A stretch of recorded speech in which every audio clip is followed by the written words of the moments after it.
고린도전서 8장 1절부터 3절까지 한번 읽어보겠습니다. 고린도전서 8장 1절부터 3절 시작.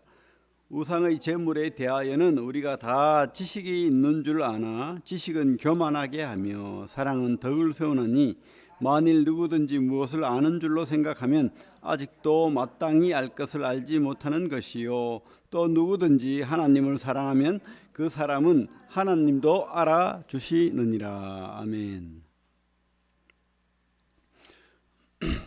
고린도 교회는 많은 문제를 가지고 있죠. 많은 문제를 가지고 있습니다. 또 질문도 가져왔죠. 많은 질문을, 그죠? 스데바나 부드나도 아가이고, 그죠?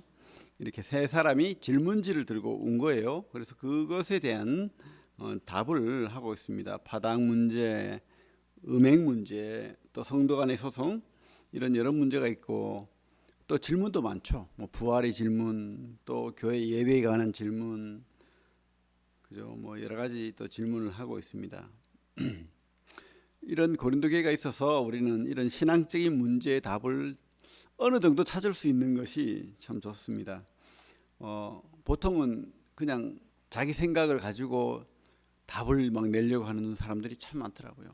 믿음 있다고 하면서도 자기가 자라온 환경, 또 자기가 공부한 배경, 뭐 이런 지식으로 성경을 판단하고 또 답을 찾아 나가는. 근데 우리는 그렇게 하면 안 되고 하나님께 구해야 되죠. 근데 하나님은 뭡니까? 성경을 주셨다고요. 그러면 성경을 통해서 하나님 마음을 알고 또 우리 죄를 알고 어떻게 대처를 해야 될지 고민하고 성경을 통해서 답을 찾아 나가는 그런 경로를 밟아야 될 줄로 믿습니다. 그래서 우리 1장에서 4장까지는 분열, 파당, 다툼에 대한 이야기를 했죠. 1장부터 4장까지가 그렇죠. 그리고 이제 5장에 가면 5장 1절에 1절부터 2절 제가 읽겠습니다. 5장 고린도전서 5장 1절부터 2절. 너희 중에 심지어 음행이 있다함을 들으니 그런 음행은 이방인 중에서도 없는 것이라. 누가 그 아버지의 아내를 취하였다 하는도다. 그리하고도 너희가 오히려 교만하여져서 어찌하여 통하니 여기지 아니하고 그 일 행한 자를 너희 중에서 쫓아내지 아니하였느냐. 좀 이상하죠. 이방인 중에서도 없는 기가 막힌 아버지의 아내를 취한 거예요. 그러니까 이게 아마 어떤, 그죠? 옛날에는 첩을 들이고 뭐 이런 게 있잖아요. 그런 경우라고 우리가 보여집니다만은, 그러나 어쨌든 용납되지 않는, 이방 세계에서도 용납되지 않는 일이 교회 안에서 벌어졌는데 그들은 쫓아내지 않았습니다. 왜일까요? 상상력을 발휘하면 아마 힘이 있는 자였겠죠. 뭐 바른 소리 하는 사람이 있었겠죠. 이거 잘못된 일이다. 근데 그게 묻혀버립니다. 왜? 아마 지도자급의 어떤 사람이었을 가능성이 많죠. 그러니까 이 고린도 교회가 문제인 거예요. 그죠? 세상 권력이 교회 권력이 되어버리는, 세상 재산이 교회의 어떤 힘이 되어버리는 그런 일이 지금 일어나고 있다고 보여집니다. 그죠? 이 시대와 너무 비슷하지 않습니까? 6장에 가면 어떤 일이 있습니까? 세상 법정에 교회 성도들 간에 다툼이 있습니다. 근데 그것을 세상 법정에 가져갑니다. 6장 1절에 너희 중에 누가 다른 이와 더불어 다툼이 있는데 구태여 불의한 자들 앞에서 고발하고 성도 앞에서 하지 아니하느냐. 그러니까 이 교회의 부끄러움을 세상에 드러내버린 거예요. 세상에. 지금도 그런 일이 많죠.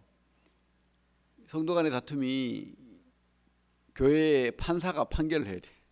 그렇죠? 참, 판사가 어떤 근거로 판결을 하겠습니까? 이 세상에 상식을 가지고 교회 성도 간을 판단해 버리는 거예요. 참 이런 일이 있다는 겁니다. 7절에 보면 그런 말이 있죠. 너희가 피차 고발함으로 너희 가운데 이미 뚜렷한 허물이 있나니 차라리 불의를 당하는 것이 낫지 아니하며 차라리 속는 것이 낫지 아니하냐. 하나님 앞에서 오히려 손해보고 네가 뺨을 맞았으면 뺨 맞은 거로 참아라, 뭐 이런 의미겠죠. 참 어려운 말일 수도 있지만은, 그러나 이것을 교회에서 판단해야 되지. 교회 어른들이 있잖아요. 근데 어른들이 입을 다물어 버리면, 그리고 힘 있는 자라고 돈 있는 자라고 편들어 버리면 어려움이 된다는 거예요. 이게 참 어리석고 미련한 세상 사람들이 교회를, 요즘은 참, 요즘 시대를 뭐라고 합니까? 세상이 교회를 걱정하고 있다. 교회가 세상을 걱정해야 되는데 세상이 교회를 걱정하고 있다. 물론 지어낸 세상 사람들의 그죠? 이야기입니다. 물론 교회가 참 다 옳은 것은 아니었습니다. 좀 불의한 것도 있었고 어리석은 것도 있었고 미련한 것도 있지만은, 그러나 세상이 교회를 걱정할 만큼 그렇게 타락했다고 보지 않지만은, 지금 세상 사람들은 교회를 비꼬는 말로 그렇게 이야기하는 거예요. 18절부터 보면, 6장 18절부터 보면, 음행을 피하라. 사람이 범하는 죄마다 몸 밖에 있거니와 음행하는 자는 자기 몸에 죄를 범하느니라. 너희 몸은 너희가 하나님께로부터 받은 바 너희 가운데 계신 성령의 전인 줄을 알지 못하느냐. 너희는 너희 자신의 것이 아니라 값으로 산 것이 되었으니 그런즉 너희 몸으로 하나님께 영광을 돌리라. 그죠? 우리가 교회의 문제건, 우리 삶의 어떤 세상에서의 문제건, 내가 산다, 내 힘으로 산다, 내 능력으로 산다, 내가 옳다, 이런 것들이 참 얼마나 교만한가 한번 생각해 볼 필요가 있습니다. 우리는 이제 믿는 사람들은 내가 사는 게 아니에요. 내 안에 주님이 사는 겁니다. 저 주님을 위하여 사는 거예요. 주님과 함께 사는 거예요. 이것을 잊어버리니까 이런 잘못된 소송도 하고 내가 이기려고 하고 뭐 이런 것들이 된다는 겁니다. 참 어려움이 되는 거죠. 그래서 파당, 음행, 성도 간의 소송, 이런 문제들이 이제 답을 하는 거예요. 바울이 소문에, 그런 소문이 들린다는 거예요. 7장에 보면 너희가 쓴 문제에 대하여 말하면, 그 편지를 들고 왔다는 거죠. 그래서 질문지를 가져왔는데 이제 결혼에 관해서 이렇게 질문을 하는 겁니다. 여러 결혼에 관해서, 결혼을 안 하는 게 좋은지 하는 게 좋은지, 또 과부는 다시 결혼을 해야 되는지 말아야 되는지, 또 부부간의 예절은 어떠한지, 이런 문제를 잘 이렇게 바울이 고민하고 있습니다.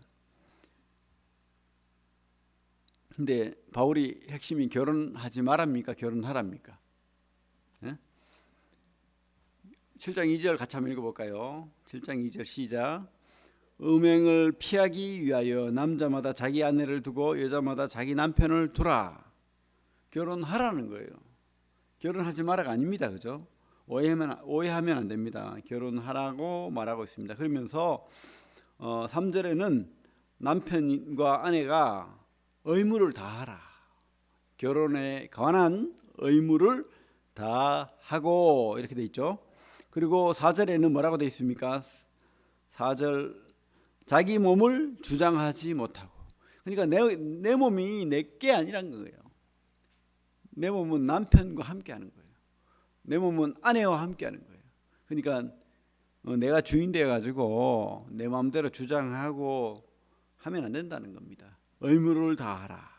그러면서 5절에 서로 분방하지 말라.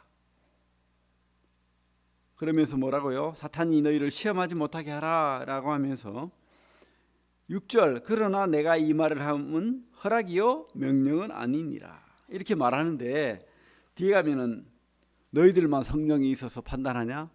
내 안에도 성령이 있는 줄 아노라. 이렇게 말하거든요. 그 말은 바울이 하나님의 음성으로, 다른 계시들은 하나님이 이렇게 어떤 환상이나 음성으로 알려줬던 것 같아요. 그런데 이런 어떤 자세한 구체적인 삶은 알려주진 않았다는 겁니다. 하지만 바울의 그 믿음과 그 해박한 성경 지식과 신앙으로 봐서 이것이 옳다라고 하나님이 내 마음을 통해 감동을 준다는 거예요. 그래서 우리가 이런 바울의 권면이 결코 권위가 없고 그냥 하는 말은 아니라고 판단이 됩니다.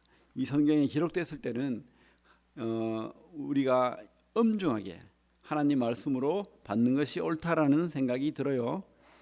그래서 어쨌든 이 결혼에 대해서 결혼하라, 그리고 의무를 다하라, 분방하지 마라 이렇게 하고 있습니다. 하지만 바울이 또 진심이 하나 있죠. 7절에 나는 모든 사람이 나와 같기를 원하노라. 이게 무슨 말이죠? 결혼 안 하고 혼자 사는 것도 너무 좋다. 예? 여러분, 결혼하지 않고 혼자 사는 게 좋습니다. 근데 진짜 믿음으로 내가 하나님을 위해서 내 한 몸 불사르리라 이런 바울의 같은 마음이 있으면 그렇게 하십시오.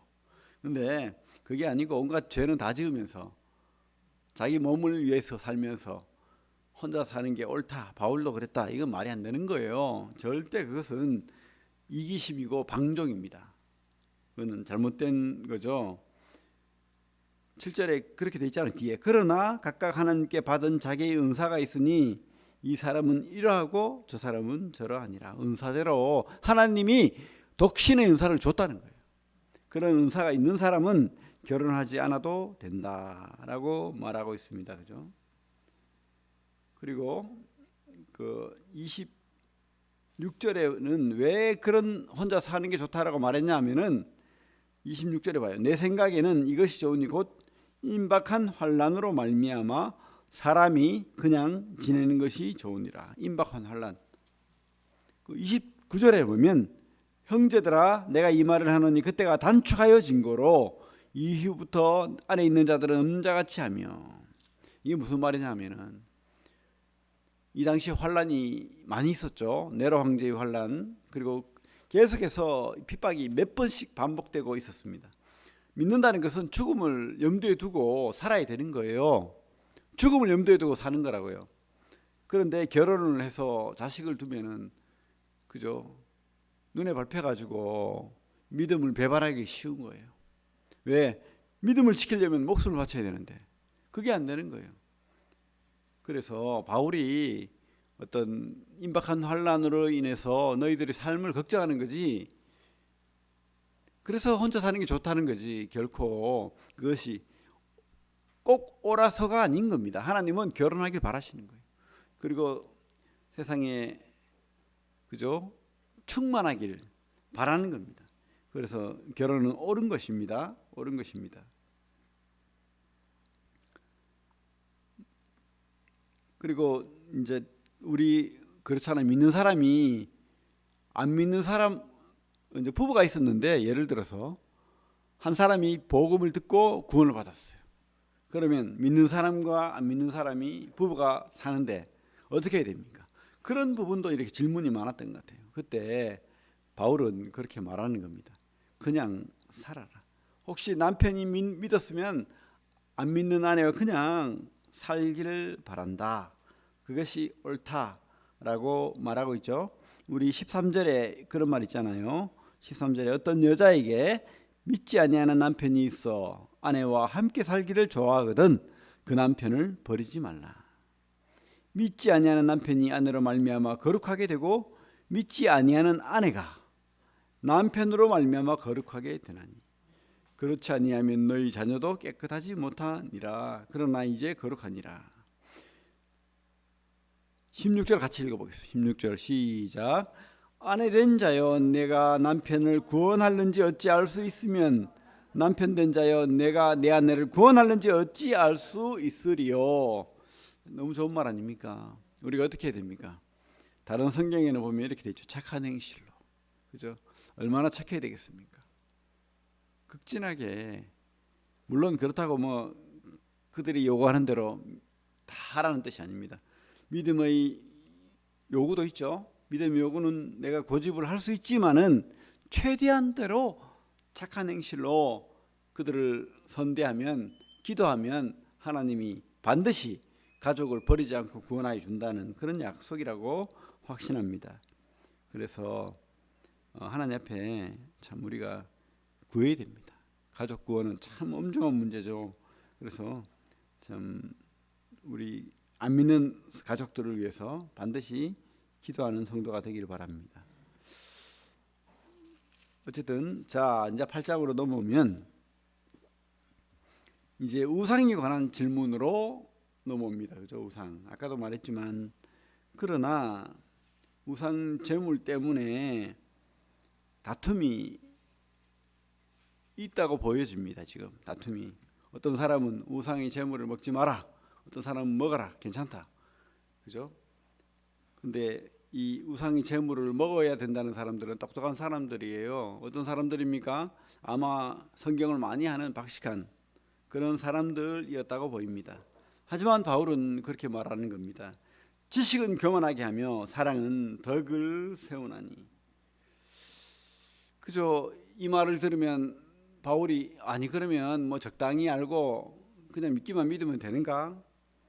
이렇게 생각하는데 그게 아니고요. 우리가 지식을 알아야죠. 지식을 우리가 다 알아야 되지만 왜냐하면 호세아서 말씀에도 지식이 없어 망한다고 했잖아요. 그래서 지식적으로 성경을 알고 하나님을 알아야 되지만은 그 지식을 통해서 우리가 상황별로 판단을 할 때 사랑이 빠지면 안 된다는 거예요. 사랑으로 선택을 해야 되는 거예요. 그래서 3절에 그런 말씀이 또 누구든지 하나님을 사랑하면 그 사람은 하나님도 알아주시느니라. 하나님을 사랑하는 그 마음으로 우리가 판단해야 된다는 겁니다. 이 당시에 어떤 문제가 있었냐면 고린도 교회는 우상 숭배가 아주 만연한 도시입니다. 그죠? 아프로디테 신전이 있고 거기서 온갖 성창들이 그죠? 이렇게 몸을 팔고 또 계속 제사가 지내지고 고기들이 그 제사 지낸 고기들이 계속 시장에 나와서 팔려요. 그런데 그 고기들이 아주 이렇게 흠이 없고 깨끗한 거예요. 좋은 고기, 값이 싸고. 그런데 거기에 그저 잘 믿는 사람, 성경을 잘하는 사람들은 괜찮아. 하나님이 다 만들었어. 거기에 무슨 뭐 신이 있고 뭐 우상은 신도 아니야. 맞죠? 그러면서 음식을 마음대로 맛있게 사 먹는 거예요. 그리고 심지어는 그들이 제사 지내는 곳까지 가서 그 음식을 나눠 먹는 거예요. 나는 괜찮아. 너희들은 믿어. 나는 하나님 믿는 사람이니까 이거 괜찮아. 그 자리에 같이 앉아서 안 믿는 친구들과 우상 숭배자들과 같이 술도 먹고 음식도 먹고 막 그렇게 교만하게 행하는 거예요. 나는 지식이 있어. 하나님은 만물의 주인인데 내가 뭐 겁낼 거 있어. 그렇게 하는 거예요. 근데 한편 고린도 교회 그곳에서 구원받은 사람들이나 아직 믿음이 완성치 않은 사람들은 두려운 거예요. 우리도 그렇잖아요. 제사 지낸 음식 아니면 뭐 그죠? 뭐 장례 지낸 음식 잘못 먹어서 뭐 귀신이 뭐 따라 붙고 뭐 어떻게 되고 뭐 그죠? 객구가 들리고 뭐 그래서 잘못해가 죽으면은 뭐 귀신이 뭐 어떻게 했다 그러고 뭐 그럴 수 있죠. 이 당시 사람들도 그렇게 잘못 알고 있는 사람들도 있었다는 거예요. 왜냐하면 평생을 그들의 풍습 속에 살았는데 우상도 신으로 보이는 거예요. 자기들 눈에는 무서운 거예요. 두려운 거예요. 근데 거기 나오는 음식을 먹으면 내가 하나님을 버릴 것 같은 거예요. 두려운 겁니다. 그런데 이 지식 있다는 사람들이 괜찮아 그러면서 막 먹어봐 그러고 막 주는 거예요. 근데 먹었어. 괜찮은가? 깨름칙해요. 분명히 신인데. 그건 뭐지? 그러면 저 우상 신도 믿고 하나님도 믿으면 되나? 다 신인가 그럼? 착각하게 한다는 겁니다. 오해하게 한다는 겁니다. 그죠? 그리고는 믿음이 이상한 믿음이 되는 거예요. 그때부터. 이거를 경계하는 겁니다. 이거를. 우리가 먹을 수 있죠. 제사 음식 먹을 수 있죠. 하지만 어떻게 오해합니까? 가족들이 뭐 교회 다니는 사람도 제사 지내고 뭐 다 먹고 하더라.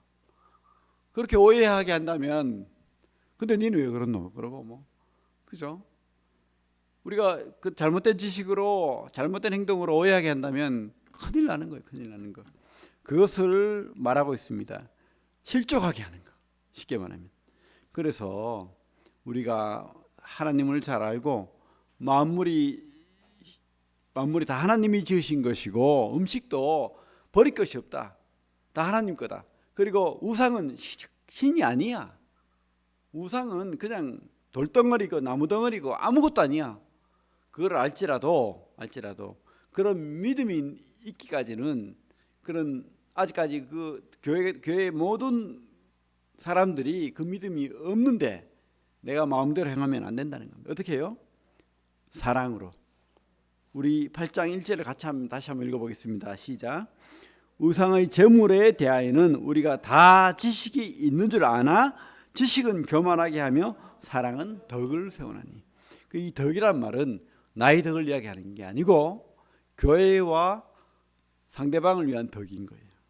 그 덕을 우리가 세워줘야 되는 겁니다. 내 고집대로 하는 게 아니라고 성경은 말하고 있죠.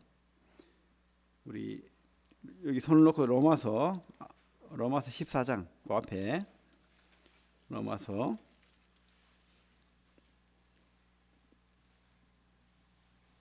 14장 2절 같이 한번 읽어보겠습니다. 시작. 어떤 사람은 모든 것을 먹을 만한 믿음이 있고 믿음이 연약한 자는 채소만 먹는디나. 그죠? 그래서 참 이런 다툼이 그 당시에 참 많았던 것 같아요. 로마 교회도 있었고 고린도 교회도 있었고. 그러면 우리가 이런 다툼을 어떻게 해야 되나? 사랑으로 판단하라. 사랑으로. 옳은 게 아니다. 사랑으로 우리가 잘 절제할 것. 그래서 바울은 뭐라고 했죠? 바울은 13절 같이 한번 읽어보겠습니다. 13절 시작. 8장 13절 시작. 그러므로 만일 음식이 내 형제를 실족하게 한다면 나는 영원히 고기를 먹지 아니하여 내 형제를 실족하지 않게 하리라. 이런 믿음이 바로 우리가 덕을 세우는 사랑의 믿음이라고 성경은 말하고 있습니다. 그렇다고 지식이 없어야 된다는 말이 아닙니다. 지식이 없으면 진짜 망하는 거예요. 우리는 하나님을 알고 이 세상의 이치를 성경을 통해서 알아야 됩니다. 알아야 되지만 그러나 믿음이 연약하고 또 아직 그 믿음이 없는 자들에게는 우리가 기다려주고 우리 삶도 절제를 해야 된다는 거예요. 많은 사람들이 이런 예가 있습니다. 우리나라에도 교회 장로라는 사람들이 집사라는 사람들이 술 담배를 하면서 성경에 담배 하지 말라는 게 어디 있노? 괜찮다. 그리고 그거 다 그냥 하는 말이다. 그리고 옛날에는 다 피웠다. 그러고 담배를 주고 또 술도 먹어도 된다. 술 뭐 적당히 먹는 거는 몸에 좋은 거야. 그러고 막 주고 하죠, 그죠? 근데 그게 얼마나 그 젊은 애들, 어린 애들에게는 실족하게 하는지 모릅니다. 잘못 판단하게 만들고 어리석게 만들고. 우리가 앞섰다는 사람들이 절대 그렇게 하면 안 되겠죠. 성경의 모든 이치를 봐도 이 담배나 술이 옳다라고 보여지지 않죠. 그죠? 그리고 그 처음 믿는 이 초신자들과 또 이 젊은 학생들과 어린애들을 위해서 우리가 자제하는 게 맞죠. 바울은 고기까지도 먹지 않겠다고 했는데 술 담배가 뭐라고 이 교회를 무너뜨리고 그렇게 해야겠습니까? 옛날 우리나라 선교사들이 우리나라에 오니까 남자들이 술 담배에 찌들어 있는 거예요. 근데 그 사람들 뭐 술 담배 먹지 마라 하면 되겠습니까? 일단은 성경을 읽고 복음을 들어야 되는데, 그래서 와라 하고는 이제 성경 공부를 시작하는데 오래 못 견디잖아요. 1시간 정도 하고 나면은 쉬는 시간 하면은 담배 일발장전 하고는 이제 담배를 물고 옛날에 그죠? 130년 전에 그죠? 우리 할아버지들 담배 피우고 또 목이 마른다 그러면서 또 술 한잔 받아가지고 술 한잔 하고 그걸 용납을 했대요 처음에는. 근데 이 선교사들이 기도하면 할수록 한국 남자들이 너무 불쌍한 거예요. 술 담배와 도박에 빠져가지고 할 땅도 없고 일할 땅도 없고 일도 없고 아내들은 빼가 빠지게 일하고 있고 이 나라가 너무 불쌍한 거예요. 그 이유가 바로 술 담배에 있다. 그래서 성경적으로 봐도 술 담배는 맞지 않다. 그래서 1901년부터 7대 강령을 해가지고 이렇게 나눠줬는데, 첫째, 무조건 예배를 출석해라. 그리고 성수주일이다. 주일날은 무조건 쉬어라. 왜? 자꾸 엉뚱한 짓거리를 하니까. 그리고 부모께 효도해라 무조건. 그리고 아내는 한 명이면 된다. 절대 2명 안 된다. 일부일처. 뭐 돈이 있으면 전부 첩을 거느리고 뭐 그러고 하고 있으니까. 그리고 온 가정이 복음을 듣고 교회로 돌아와야 된다. 이것에 전념해라. 그래서 인가기도라고 해가지고 온 가족이 다 복음을 듣고 구원받아야 된다. 이런, 또 6번째로는 근면성실. 그리고 마지막 7번째가 금주. 이것을 안 하면 교회 들어오지 마라. 이렇게까지 강하게 했다는 거예요. 그리고 이것을 못하는 자는 장로가 안 된다. 교회 직임을 못 준다. 이렇게까지 강하게 했다는 겁니다. 근데 지금은 오히려 더, 그때는 그렇게 했는데 지금은, 그죠? 어쨌든 우리가 교회를 위해서, 덕을 세우기 위해서 우리 욕심을 따라서, 내가 지식을 따라서 할 수도 있지만은, 술 담배를 했다고 해가지고 뭐 그것이 구원이 취소되고 뭐 내가 진짜로 하나님 앞에 큰 죄를 짓는 게 아니죠. 하지만 성경을 전체를 봐서 성령이 근심하는 일이라는 것을 우리가 알 수가 있습니다. 그죠? 술을 조금씩 먹다 보면 취하잖아요. 고린도 교회도 그런 일이 있었죠. 고린도 교회 어떻게 11장 볼까요? 그 뒤에 고린도전서 11장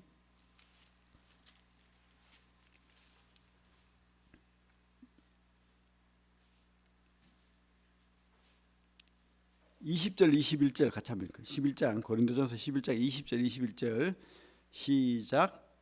그런즉 너희가 함께 모여서 주의 만찬을 먹을 수 없으니 이는 먹을 때 각각 자기의 만찬을 먼저 갖다 먹으므로 어떤 사람은 시장하고 어떤 사람은 취함이라. 옛날에는, 이때는 아직까지 어떤 이 만찬 예식이 애찬에 가까웠습니다. 애찬. 그죠? 밥을 먹는. 그러다 보니까 부자들은 도시락을 막 자기 종까지 데려와 가지고, 자기 종 시켜 가지고 뭐 포도주 막 4병 한 병, 맛있는 고기, 빵 이래 가지고 뭐 탁 가져오는 거예요. 가져와 가지고 좋은 자리에 앉아요. 탁 앉고. 그리고 예배 시간이 아직 사람들이 다 안 모였어. 기다려야 돼. 그러면 배고프다. 우리끼리 먼저 먹자. 밥 먹고 고기 먹고 술 한잔 하자. 술 먹고. 그 기다리니까 안 와. 그런데 참 가난하고 어려운 사람들은 일 다 마치고, 특히 종들은 주인이 시키는 일 다 하고, 그렇게 교회를 오려니까 시간이 빠듯한 거예요. 먹을 것도 없어요. 막 왔는데 떡과잔을 떼야 되는데 아무것도 들고 온 게 없는 거예요. 도시락을 들고 온 게 없는 거예요. 쩔쩔쩔 굶는 거예요. 근데 옷 잘 차려입고 부자들은 술이 채가지고 막 그러고 앉아 있는 겁니다. 그게 성만찬이 되겠습니까? 이게 주님의 그 나를 위해 십자가를 지신 주님의 그 피와 그 찢기신 몸을 기념하는 시간이 되겠습니까? 이게 이런 형국이었다는 겁니다. 교회가. 그죠? 그러면 어떻게 해야 됩니까? 그것이 죄는 아닐지라도, 왜? 성만찬으로 했으니까. 그러나 그것은 덕이 되지 않는다는 겁니다. 그래서 이게 진짜 죄가 되는 거예요. 그러면 왜? 이 술 취하고 이것 때문에 죄가 된 게 아니고요. 성도들을 실족하게 했다는 그게 죄인 거예요. 성령을 근심하게 하고 교회를 해방한 그런 죄가 되는 거예요. 그죠? 이게 진짜 죄가 되는 거죠. 그래서 우리가 지식보다 사랑이 승해야 되는 겁니다. 지식도 사랑의 관리 감독을 받아야 되는 거예요. 그래야 진짜 지식이 되는 겁니다. 먼저 우리가 지식을 활용할 때 하나님의 사랑, 사람 사랑이 바로 이 지침이 돼야 되지, 결코 지식만으로 우리가 성경을 잘 알고 그 성경의 정신을 잘 안다고 해가지고 사람을 판단하고 비판하고 그렇게 해버리면, 심지어 지금 어떻게 하고 있죠? 바울까지도 지금 비판하고, 바울이 자기한테 복음을 전해주는 사도인데 사도가 아니라 그러고, 소문에 들어보니까 돈을 뭐 탈취했다 그러고 사기쳤다 그러고 바울은 아닌 것 같아. 나는 베드로를 따라갈 거야. 뭐 이렇게 하고 있다는 거예요 지금. 그렇습니다. 우리가 참 온전한 하나님의 지식, 하나님의 사랑을 우리가 갖는 성도가 되어야 되겠습니다. 그래요. 참 우리가 미련한 그런 자가 되지 않기를 바랍니다. 우리 8장 그래서 8장 1절부터 3절까지 다시 한번 읽고 마치겠습니다.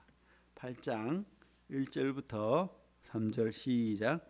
우상의 제물에 대하여는 우리가 다 지식이 있는 줄 아나 지식은 교만하게 하며 사랑은 덕을 세우나니 만일 누구든지 무엇을 아는 줄로 생각하면 아직도 마땅히 알 것을 알지 못하는 것이요 또 누구든지 하나님을 사랑하면 그 사람은 하나님도 알아주시느니라. 그렇죠. 하나님 사랑하면 하나님의 몸, 주님이 몸된 교회를 사랑할 수밖에 없는 겁니다. 사랑 없이 지식만 가지고 판단하고 그렇게 하면 하나님을 사랑하지 않는 거예요. 기도하겠습니다. 하나님 아버지 감사합니다. 참 우리에게